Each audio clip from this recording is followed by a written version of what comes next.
കാരിരുമ്പിന്റെ കരുത്തുള്ള ആടുതോമയുടെ കഥ പറഞ്ഞ് മോഹൻലാൽ തകർത്തഭിനയിച്ച ചിത്രമാണ് ഭദ്രന്റെ സ്ഫടികം.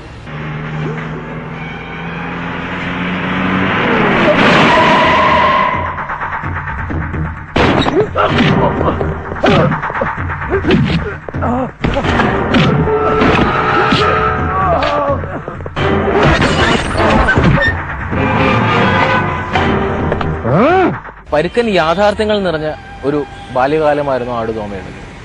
ആ ബാല്യത്തിൽ അവനൊരു കളിക്കൂട്ടുകാരി ഉണ്ടായിരുന്നു, തുളസി.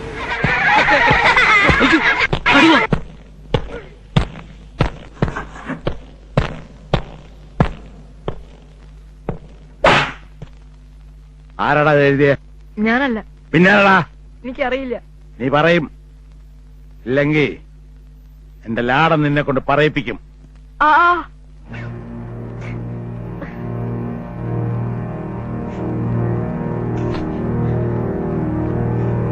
ഞാനാ മാഷേ. ആഹാ, നീയാ? മെടുക്കൻ. വാ, മുട്ടേ വാ, മുട്ടേ. ദ്വിമാന സമവാക്യത്തിന്റെ സാമാന്യ രൂപം എന്ത്? ax² plus ax plus squared plus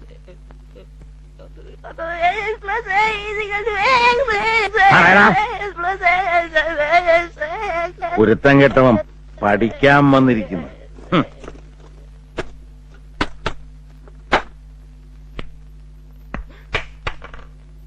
ദ്വിമാന സമവാക്യത്തിന്റെ സാമാന്യ രൂപം എന്താടാ? ഇപ്പൊ കേട്ടോ Balu? ax² plus bx plus c is equal to 0. a സമമല്ല 0. Very good. എഴുന്നേക്കടാ, പോരി.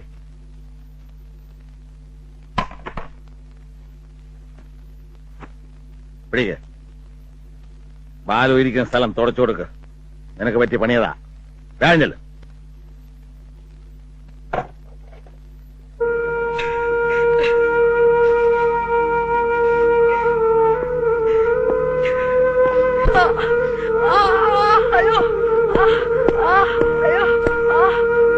അധ്യാപകൻ തോന്നിയ സമയത്തല്ല ക്ലാസ്സിൽ വരേണ്ടത്. ഞാൻ സാധാരണ താമസിക്കാറില്ലല്ലോ. അതുകൊണ്ട് വാടാ ഇവിടെ. വാ. ഇൻസ്ട്രുമെന്റ് ബോക്സ് കൊല്ലപ്പെട്ടിയാക്കി നിനക്ക് ഇന്നു മുതൽ ശിക്ഷ മണിയടി. അവിടെ നിന്ന് അടിച്ചു. ഉപ്പുകല്ല് നടിച്ചു.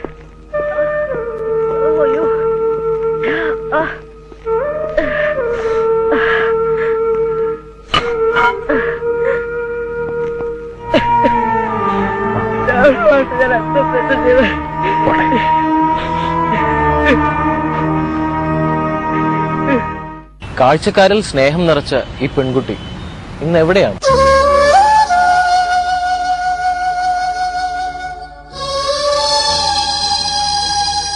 ആര്യ നമുക്ക് എല്ലാവർക്കും വളരെ അടുത്തറിയാം. പക്ഷെ നമ്മൾ ചിലർക്കെങ്കിലും ഈ ആര്യയാണ് ആടുതോമയുടെ പ്രിയപ്പെട്ട തുളസി എന്ന് ചിലപ്പോൾ അറിയണ്ടാവില്ല.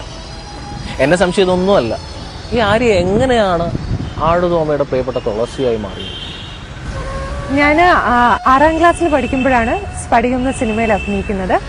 അതിൽ ഉർവശിയുടെ ബാല്യകാലം, അതായത് തുളസി എന്ന ക്യാരക്ടറാണ് ഞാൻ ആ സിനിമയിൽ അഭിനയിച്ചത്.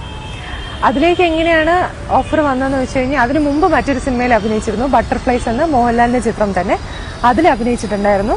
അതിനുശേഷമാണ് സ്ഫടികത്തിൽ അഭിനയിക്കുന്നത്. അപ്പൊ സ്ഫടികത്തിലേക്ക് എങ്ങനെയാണ് ഓഫർ വന്നതെന്ന് ചോദിച്ചു കഴിഞ്ഞാൽ, ഗാന്ധിമതി ബാലൻ അദ്ദേഹമാണ് ശരിക്കും ആ സിനിമയിലേക്ക് എന്നെ വിളിക്കുന്നത്. ബാലനങ്ങളുടെ മോള് സൗമ്യ എന്റെ കൂടെയാണ് കൊച്ചിലെ. സ്കൂളിൽ ഞങ്ങൾ ഒരുമിച്ചാണ് പഠിച്ചിരുന്നത്. സ്കൂളിൽ മാത്രമല്ല, ഡാൻസ് ക്ലാസ്സിലും ഞങ്ങൾ ഒരുമിച്ചായിരുന്നു. അങ്ങനെ വളരെ ക്ലോസ് ഫ്രണ്ട്സ് ആയിരുന്നു ഞങ്ങൾ. ഒരുപാട് പ്രോഗ്രാംസും കോമ്പറ്റീഷൻസും ഒക്കെ ഞങ്ങൾ ചെയ്തിട്ടുണ്ട്. അങ്ങനെ ബാലനങ്ങളിനെ അറിയാം. അപ്പൊ ബാലനങ്ങളാണ് ആ സിനിമയിലേക്ക് അങ്ങനെ ഒരു ഓഫർ തരുന്നത്. എനിക്കിപ്പോഴും ഓർമ്മയുണ്ട്, ബാലനങ്ങളുടെ കൂടെ അങ്ങളുടെ കാറിലാണ് ഇവിടുന്ന് ട്രിവാൻഡ്രത്തുനിന്ന് കോട്ടയത്ത് വെച്ചിട്ടായിരുന്നു അന്ന് അതിന്റെ ഷൂട്ടിംഗ് ഒക്കെ.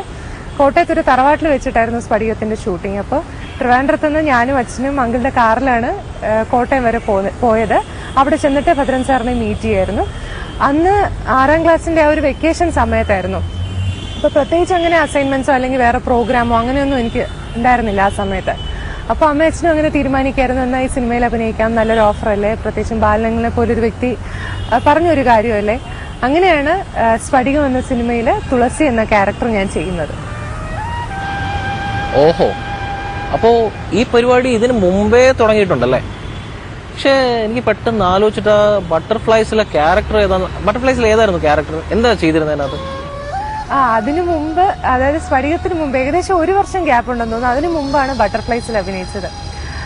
ബട്ടർഫ്ലൈസിന്റെ ഷൂട്ടിംഗ് ഒക്കെ ബാംഗ്ലൂർ വെച്ചിട്ടായിരുന്നു. അതിലേക്ക് എങ്ങനെയാണ് സെലക്ഷൻ കിട്ടിയ വെച്ചാൽ അതിന്റെ ആ സെറ്റിൽ വർക്ക് ചെയ്തിരുന്ന ഒരു പ്രൊഡക്ഷനിലെ ഒരു രാധാകൃഷ്ണൻ എന്ന് പറഞ്ഞിട്ടൊരു അങ്കിളാണ് വീട്ടിൽ വന്ന് ഇങ്ങനെ ഒരു ഓഫർ ഉണ്ട്, അഭിനയിക്കണമെന്ന് പറയുന്നത്. അതും ഇതുപോലെ ഒരു വെക്കേഷൻ സമയത്ത് ആയിരുന്നു എന്നാണ് എൻ്റെ ഓർമ്മ. അപ്പോൾ അന്ന് ബാംഗ്ലൂർ വെച്ചിട്ടായിരുന്നു ഷൂട്ടിംഗ്. അന്ന് എൻ്റെ കൂടെ വേറെ 3 കുട്ടികളും കൂടെ ഉണ്ടായിരുന്നു. അപ്പോൾ നല്ല രസമായിരുന്നു അന്നത്തെ ഷൂട്ടിംഗ് ഒക്കെ. ഞങ്ങൾ 4 കുട്ടികൾ മാത്രമല്ല, വെക്കേഷൻ സമയം, അങ്ങനെ ഒരുപാട് എൻജോയ് ചെയ്തിരുന്നു. അങ്ങനെയാണ് ബട്ടർഫ്ലൈസിൽ അഭിനയിക്കുന്നത്. ഏകദേശം ഒരു 1 വർഷം കഴിഞ്ഞിട്ടാണ് സ്ഫടികത്തിൽ അഭിനയിക്കുന്നത്. കൂട്ടിനീളം കിളി പാട്ടും കളിയുമായി മാറിപ്പറന്നേ വരാം.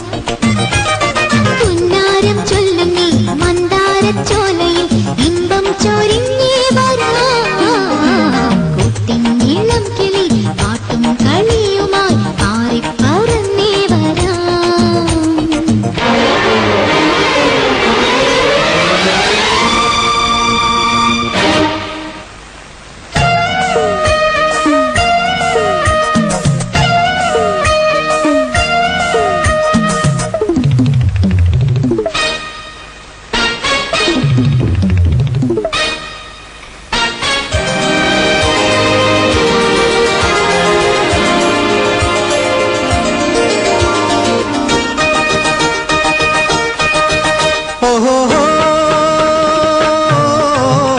ഒരു നീലത്തടാകത്തെ ആകെ കലക്കുന്ന കാറ്റിന്റെ കൈ നീളുന്നു.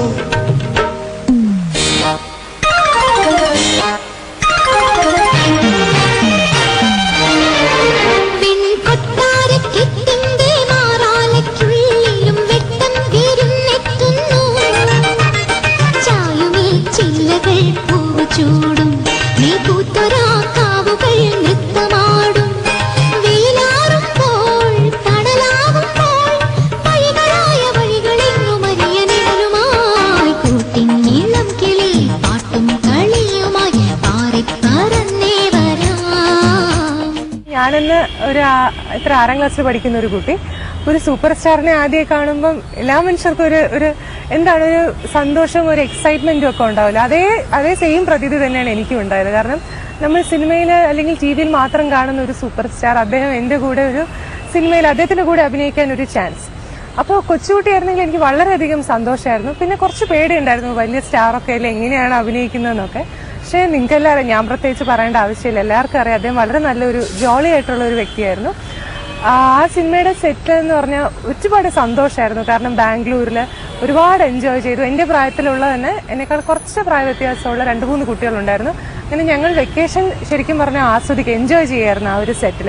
മാത്രമല്ല അന്ന് ഞങ്ങൾ ലാലങ്കിളിനായിരുന്നു വിളിച്ചിരുന്നത്. അങ്കിള് ഞങ്ങളുടെ കൂടെ ഇരുന്ന് കഥ പറയും, തമാശ പറയും, പിന്നെ ഞങ്ങളിങ്ങനെ എന്താണ് പറ്റിക്കുക, അങ്ങനെ ഒരുപാട് രസകരമായിട്ടുള്ള സംഭവങ്ങളുണ്ടായിരുന്നു.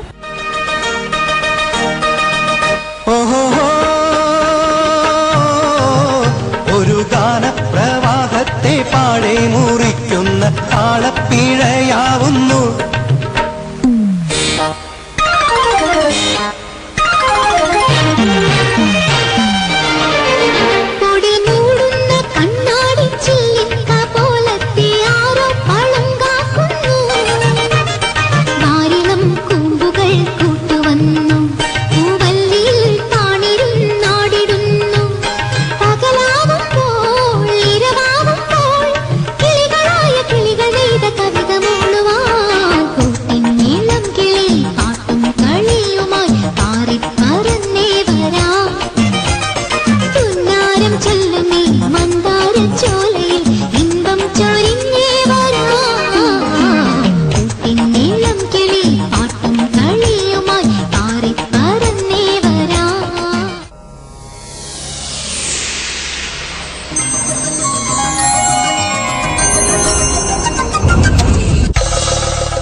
വളരെ